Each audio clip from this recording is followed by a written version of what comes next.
عندك مشكلة في تطيب الملاوي وتحب على طريقة تنجح لك بها؟ تبعني لاخر الفيديو. نعملوا ملاوي طرية ومورقة تعمل 66 كيف. ناخذوا كيلتين سميد عليها كيلة فرينة وشوية ملح. لاستيوس الاولى متاع الملاوي هي جودة السميد، تحاولوا تاخذوا سميد بجودة عالية. بعد نبدو نعجنوا بالماء الدافي ونخلوها ترتاح شوية، ونزيدوا شوية ماء ونزيد ترتاح ونزيدوا شوية ماء، ونعاودوا نفس الطريقة هذه لين تحصلوا على عجينة طرية.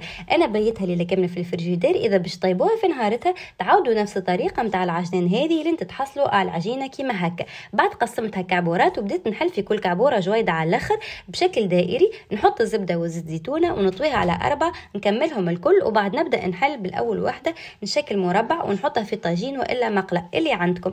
الاستوس الثانيه هو خفه التقليب. شوفوا دوب ما تشد روحها شويه من اللوطه نقلبوها ونخفوا التقليب ونكملوا نقلبوا كالعاده خفلف لين تحمار وتتنفخ شويه، ونكملوهم الكل بنفس الطريقه. وهذه الملاوي متاعنا مورقه وبنينه ما نحكي لكمش.